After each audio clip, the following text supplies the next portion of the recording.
हमारे मन में गंदे विचार क्यों आते हैं? हम नहीं चाहते, पर फिर भी हमारे मन में गंदे विचार आते रहते हैं। लेकिन क्यों? मन ही हमारा सबसे बड़ा दोस्त है और मन ही हमारा सबसे बड़ा शत्रु है। जब हम अपने मन के हिसाब से चलते हैं तो मन हमें भटका देता है, और जब हम मन को संतुलित कर लेते हैं तो हम अपनी जिंदगी में सब कुछ कर लेते हैं। हम हमारे मन में आने वाले गंदे विचारों को रोकने की कोशिश करते हैं, पर जितना हम रोकते हैं उतने यह विचार हमारे अंदर प्रवेश करते जाते हैं। आप जिस चीज से जितना दूर भागोगे उतना ही वह चीज आपको अपने पास लेगी। इसीलिए उसे चीज से भागो मत, उसे पर संतुलन कायम करो। एक बार एक युवक गौतम बुद्ध के पास आया और गौतम बुद्ध से बोला कि ही बुद्ध, मेरे मन में इतने गंदे विचार क्यों आते हैं? मैं नहीं चाहता कि मेरे मन में गंदे विचार आए, पर मेरे मन में हमेशा काम वासना के विचार चलते रहते हैं और मैं इनके के बारे में सोच सोचकर बहुत परेशान हूं। मेरी ऊर्जा और समय ये सब सोचने में ही नष्ट हो जाता है, और इन सब के विचारों की वजह से मैं कभी भी शांत नहीं रह पाता और मैं हमेशा ही स्त्रियों को देखकर मोहित हो जाता हूं। अपने आप को रोक ही नहीं पाता। बुद्ध मुस्कुराए और उन्होंने उसे युवक से पूछा, क्या तुम्हें पता है यह काम वासना होती क्या है? फिर लड़के ने उत्तर दिया और कहा, बुद्ध, मैं यह तो नहीं जानता कि काम वासना होती क्या है, पर हान ये जो भी है बहुत बुरी चीज है। फिर बुद्ध ने उसे युवक से कहा कि सबसे पहले तो तुम यह समझना है कि प्राकृतिक रूप से जो भी चीज हमारे अंदर है वह बुरी नहीं है, पर हान ये जो भी है बहुत बुरी चीज है। फिर बुद्ध ने उसे युवक से कहा कि सबसे पहले तो तुम यह समझना है कि प्राकृतिक रूप से जो भी चीज हमारे अंदर है वह बुरी नहीं है। हमारे जीवन में उसकी कुछ ना कुछ जरूरत है। वासना कोई बुरी बात नहीं है। यह तो हमारे मन की एक भावना है जो हमें किसी ना किसी चीज की कमी का एहसास करवाती है, और फिर हम उसे चीज को पाने के लिए उसे चीज की तरफ आकर्षित हो जाते हैं। जैसे अगर तुम्हारे पास धन की कमी है तो तुम में धन पाने की वासना उत्पन्न हो जाएगी। तो वासना कुछ और नहीं, बस एक प्रकार की कमी है जो कि एक प्रकार की जरूरत का एहसास है, और जब ये जरूरत शारीरिक हो तो हम इसे काम वासना का देते हैं। युवक ने गौतम बुद्ध को कहा कि बुद्ध, मुझे काम वासना का मतलब तो समझ में आ गया, पर आप मुझे यह बताइए कि यह हाथी कहां से है, कैसे आती है? यह गौतम बुद्ध ने कहा कि काम वासना कहीं से आती नहीं है, यह तो हमारे अंदर ही होती है और इसका होना तो जरूरी भी है, तभी तो मानव जाति का विस्तार होगा। युवक ने कहा, जब यह हमारे अंदर ही है और जरूरी भी है तो फिर लोग इसे गलत क्यों बोलते हैं?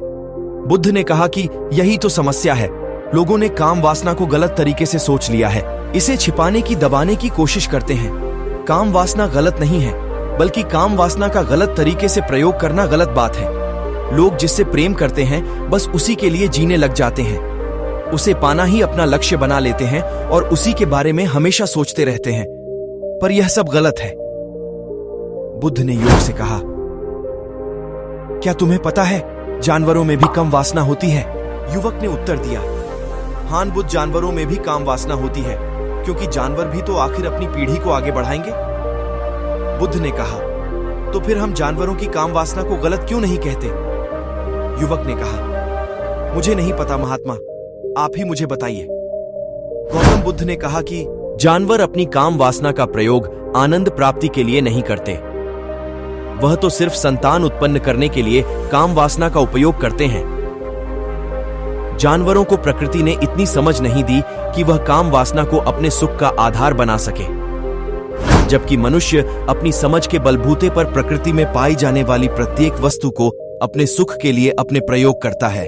हम इंसानों ने ही काम वासना को अपने सुख का साधन बना लिया है, जबकि प्रकृति ने तो हमें अपने वंश को आगे बढ़ाने के लिए दिया था, लेकिन इंसानों ने इसे अपने जीवन का परम लक्ष्य बना रखा है, और इस तरह से काम वासना का बेलगाम हो जाना गलत है।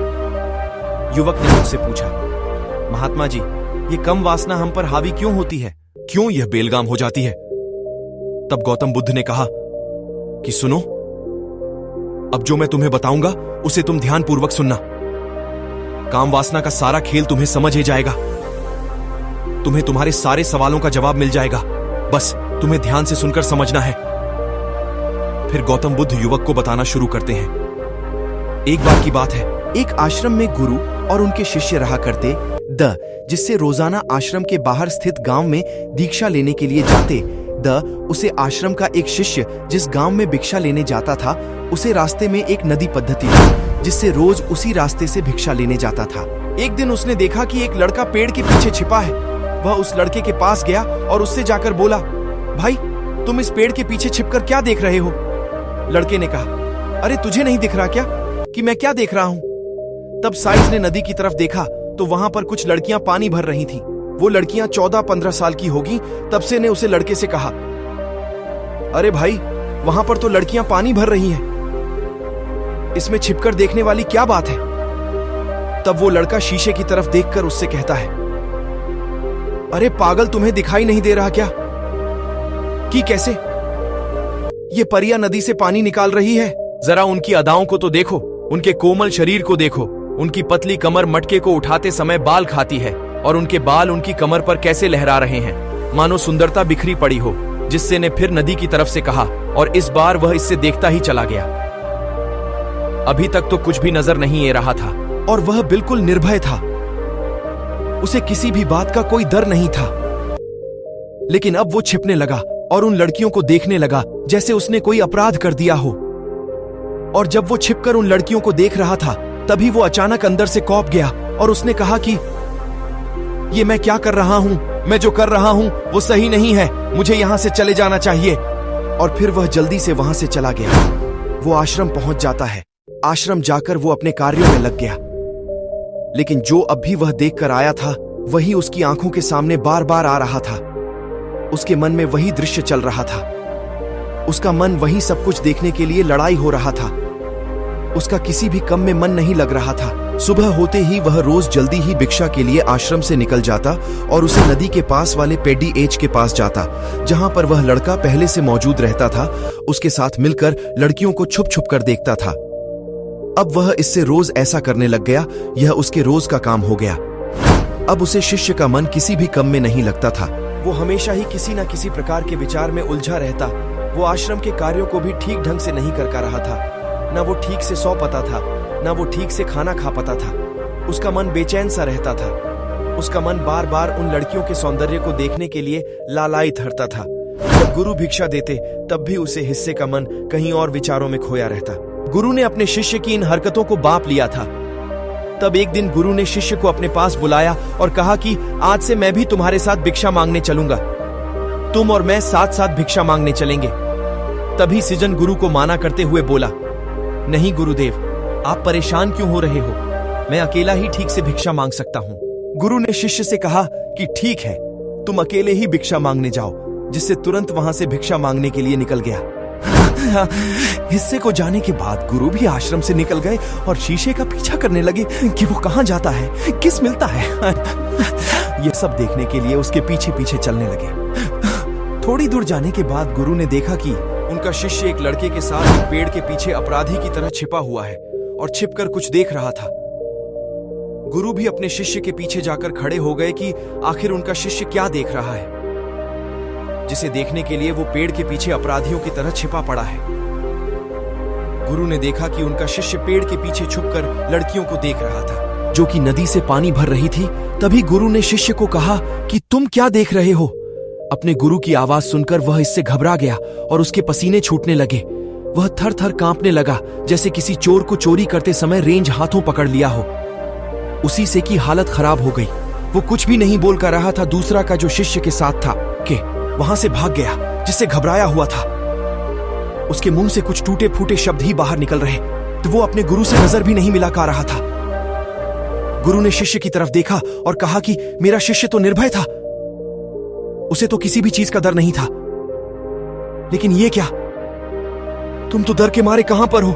जिससे इन्हें गुरु से कहा कि मुझे माफ कर दो गुरुदेव, मेरा इसमें कोई दोस्त नहीं है। उसे लड़के ने मुझे बहका दिया था, लेकिन आपसे मैं वादा करता हूं कि आज के बाद मैं ऐसा कभी दोबारा नहीं करूंगा। मुझे माफ कर दो गुरुदेव। गुरु ने शिष्य से कहा कि कोई बात नहीं, पर इस बात का तुम ध्यान रखना कि हम जैसी संगति करते हैं वैसा ही फल हमें प्राप्त होता है। हम जैसी संगति करते हैं उसके विचार हमारे अंदर प्रवेश करते हैं। इसीलिए अच्छी संगति करो जिससे तुम्हारे अंदर अच्छे विचारों का प्रवेश हो। फिर गुरु और शिष्य आश्रम लौट आए और फिर आश्रम के कार्यों पर ध्यान देने लगा। उसने उसे रास्ते को छोड़ दिया और दूसरे रास्ते से जाने लगा। वो अपने काम को ध्यान से करता, लेकिन धीरे धीरे उसके अंदर क्रोध उत्पन्न हो गया और फिर वो दूसरे हसन पर क्रोध करने लगा और बेचैन देने लग गया। अब वो सही समय पर भोजन भी नहीं करता था। वो भोजन भी बहुत कम खाता था। एक रात गुरु शीशे के पास आए और उसे बोले कि अब तक तुमने कितनी बार अपना वादा तोड़ दिया। यह सुनकर शिष्य अपने गुरु के चरणों में गिर गया और रोने लगा। रोते रोते ही उसने गुरु से कहा कि गुरुदेव, मैं कई बार अपना वादा टूट चुका हूं। फिर वादा कर लेता हूं, लेकिन हर बार मैं वादा तोड़ देता हूं। मेरा मन मेरे नियंत्रण में है ही नहीं। मैं बहुत कोशिश करता हूं कि मैं अपने मन से सारे बुरे विचारों को निकाल दिया, लेकिन मैं चाहकर भी ऐसा नहीं कर रहा हूं। फिर गुरु ने शिष्य को कहा कि चलो मेरे साथ। गुरु शिष्य को आश्रम के बगीचे में लेकर गए और किसी से कहा कि देखो, यहां पर कुछ या बनी हुई है जिससे नदी का पानी इन पौधों तक आ रहा है और यह पानी एक निरंतर भाव से ए रहा है। क्या तुम इस पानी के बहाव को रोक सकते हो? शिष्य ने कहा कि हां गुरुदेव, मैं इस बाहों को रोक सकता हूं। फिर शिष्य ने मिट्टी उठाकर उसे नाली में दल दी। वो पानी थोड़ी देर के लिए रुक गया और फिर थोड़ी देर बाद उसे रेत के ऊपर से पानी ए गया। गुरु ने शिष्य से कहा, अरे ये क्या, ये तो पानी रुका ही नहीं। फिर से ने कुछ कंकर पत्थर उठाकर उसे नाली में दल दिए और फिर थोड़ी देर के लिए पानी रुक गया, लेकिन फिर थोड़ी देर बाद ही उन कंकड़ पत्थर के ऊपर से पानी निकल आया। फिर गुरु ने कहा कि इससे यह क्या हुआ? पानी तो फिर से ए गया। तुम तो बोल रहे थे कि तुम इसे रोक दोगे। क्या हम किसी कम को रोकना चाहे तो क्या हम उसे रोक नहीं सकते? तब सीसी ने कहा, कोई बात नहीं गुरुदेव, मैं इस पानी को तो आपको रोक के दिखाऊंगा। फिर वह फिर से एक बड़ा सा पत्थर लेकर आया और उसे नाली पर दल दिया और पानी रुक गया। तब गुरु से कहा कि देखा गुरुदेव, मैंने कहा था ना कि पानी को मैं रोक दूंगा। मैंने पानी को रोक दिखाया। आपकी बात मैंने पूरी कर दी। गुरु मुस्कुराए और बोले, अच्छा जरा ध्यान से देखो, पानी रुक गया क्या? वो तो पीछे की नाली तोड़कर बाहर ए गया और अगल बगल से बह रहा है। और ध्यान से देखो, इस पत्थर की आगे भी ए गया और ये पानी अपना रास्ता बदलकर फिर से आगे की तरफ बह जाएगा। और फिर थोड़ी देर बाद ऐसा ही हुआ। फिर गुरु ने शिष्य को समझाया कि तुम्हारे साथ भी तो ऐसा ही चल रहा है। तुम बार बार प्रयास कर रहे हो, बड़े से बड़ा प्रयास कर रहे हो, पर हर बार तुम्हारा प्रयास टूट रहा है और यह हमेशा टूटता ही रहेगा। तुम कितना भी बड़ा पत्थर रख लो, लेकिन पानी तो अपना रास्ता बना ही लेगा। यह सब देखकर गुरु से कहा कि ही गुरुदेव, क्या कोई तरीका नहीं है जिससे मैं गंदे विचारों से बाहर निकल सकूं और यह मेरे मन में आई नहीं। गुरु शिष्य को एक नदी के पास ले गए जहां से उसे बगीचे में पानी नहीं ए रहा था। गुरु ने शिष्य से कहा, वो पानी इसी नदी से जा रहा है। अगर हम यहीं से उसे रास्ते को बंद कर दें जहां से पानी बगीचे में जा रहा है, तब क्या हम पानी को रोक नहीं सकते? जिससे ने कहा कि हां गुरुदेव, अवश्य ऐसा हो सकता है। मैं इस पानी को यहीं से बंद कर देता हूं, तब आगे की नाली में पानी जाएगा ही नहीं और फिर बगीचे में पानी जाएगा ही नहीं। फिर से इन्हें नदी से जाने वाले रास्ते को बहुत मेहनत करके पत्थर और मिट्टी दल डालकर बंद कर दिया और गुरु से कहा कि गुरुदेव, मैंने पानी को बंद कर दिया है, अब यह पानी बगीचे में जाएगा ही नहीं। तब गुरु ने कहा, किसी से अगर पानी बगीचे में नहीं जाएगा तो पेड़ पौधों को पानी कहां से मिलेगा? उन पेड़ पौधों को तो पानी की आवश्यकता है और उन पेड़ पौधों में कुछ पेड़ पौधे तो ऐसे हैं जिनको रोज पानी की आवश्यकता है। वह तो मुरझाकर मर ही जाएंगे, उनका क्या होगा? पानी तो हमें खोलना ही होगा। जिससे ने गुरु की बात सुनकर वापस नदी से जाने वाले पानी का रास्ता खोल दिया। तब गुरु ने शिष्य से पूछा, जिससे अगर हम इस नदी के पूरे पानी को बगीचे की तरफ मोड़ दें तो क्या होगा? तब साईं जवाब दिया कि गुरुदेव, वहां पर जितने भी पेड़ पौधे हैं वो गलकर नष्ट हो जाएंगे, वहां पर कुछ नहीं बचेगा। फिर गुरु मुस्कुराए और बोले, तुम इस बात को समझो कि हमें किसी भी चीज को रोकना नहीं है, बस हमें हमेशा संतुलन बनाए रखना है। कम पानी से भी पौधे नष्ट होते हैं और ज्यादा पानी से भी पौधे नष्ट होते हैं। हमारा जीवन संतुलन से ही चलता है। गुरु ने शिष्य से कहा कि अगर मैं तुम्हें कुछ कहूं कि तुम आम के बारे में मत सोचो, तो तुम्हारे मन में सबसे पहले किसका चित्र आएगा? शीशे ने कहा कि गुरुदेव, मेरे मन में तो पहला चित्र आम का ही आएगा। गुरु ने कहा कि जब हम गंदे विचारों को जबरदस्ती रोकने का प्रयास करते हैं तो वह और मजबूती के साथ हमारे अंदर प्रवेश करते हैं, हमारे अंदर उठाते हैं। इसीलिए हमें उन्हें कभी भी दबाने की कोशिश नहीं करनी चाहिए। फिर गुरु ने शिष्य को जाते हुए कहा कि हमारे गंदे विचार बुरे लोगों की संगति करने की वजह से भी आते हैं। कई बार क्या होता है कि कामुकता हमारे अंदर होती नहीं है, लेकिन कुछ अश्लील लोगों के साथ रहने की वजह से ये हमारे अंदर हावी हो जाती है। फिर शिष्य ने कहा कि गुरुदेव, आप सही कर रहे हैं, मैं अपने मार्ग से भटक गया था। फिर वो शिष्य उसे रात बहुत ही चैन की नींद सोया। सुबह अपने कार्यों को पूरे मन से किया और फिर सुबह वो भिक्षा लेने के लिए उसी रास्ते से गया जहां वह लड़का आज भी पेड़ के पीछे छुपकर उन लड़कियों को देख रहा था। वो शिष्य नदी पर गया जहां वह लड़कियां पानी भर रही थीं। उसने उन लड़कियों से पानी मांगा। उन लड़कियों में से एक लड़की ने उसे पानी पिलाया और उसे सन्यासी शिष्य के चरण छुए। शिष्य ने उसे आशीर्वाद दिया कि तुम्हारा कल्याण हो, जिससे का मन सकारात्मक ऊर्जा से भर गया। उसके चेहरे पर मुस्कान आ गई थी, जैसे कि उसे कुछ खोया हुआ वापस मिल गया हो। वह वापस अपने रास्ते से जाने लगा। तभी पीछे से वह लड़का आ गया जो पेड़ के पीछे छुपा हुआ था। वह शीशे के पास आया और बोला कि क्या बात है, आज तो तुमने नजदीक से दर्शन कर लिए, तुम तो मुझसे भी आगे निकले। तब शिष्य ने कहा कि हम हमेशा दूसरे के दर्शन करने में ही व्यस्त रहते हैं, अपने दर्शन कर ही नहीं पाते। तुम कब तक इस पेड़ के पीछे छुपाते रहोगे? किसी को पसंद कर लो, उससे बोल दो। अगर वो भी तुम्हें पसंद करती है तो शादी कर लो, और उससे पहले तुम कुछ बन जाओ, अपने आप को पहचान लो। ऐसे अपना समय बर्बाद मत करो। फिर वह लड़का रोज उससे मिलने लगा और उसे लड़के ने नदी पर जाना छोड़ दिया। और फिर वो लड़का अपने जीवन में कुछ बनने के लिए संघर्ष करने लगा।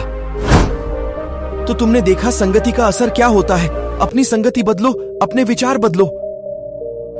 बुद्ध ने युवक से पूछा कि क्या तुम्हें तुम्हारे सारे सवालों का जवाब मिल गया?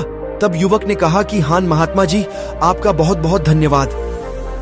तब गौतम बुद्ध ने युवक से कहा कि जब तुम्हारे मन में गंदे विचार आए तब आप अपने आप को दोषी मत मानो। यह शरीर है और यह सब इसने हजारों वर्षों से सीखा है।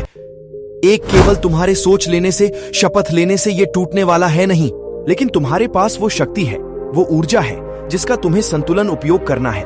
तुम एक जीवित ऊर्जा हो जो कुछ भी अनुभव करने के लिए स्वतंत्र है, जो निर्माण करने के लिए स्वतंत्र है। इसीलिए तुम अपने आप को पहचानो। यह बोलकर गौतम बुद्ध मोहन हो गए और वो युवक वहां से चला गया। इस कहानी से हमें यह सीख मिलती है कि हमारे विचारों का महत्व कितना अधिक होता है। हमारे विचार ही हमारे भविष्य की दिशा को निर्धारित करती है। हमें सकारात्मक विचारों को अपने मन में पूरी शक्ति के साथ अपनाना चाहिए। अगर वीडियो थोड़ा सा भी पसंद आया हो तो वीडियो को एक लाइक जरूर करें और भी ऐसे वीडियो देखने के लिए हमारे चैनल को सब्सक्राइब करें।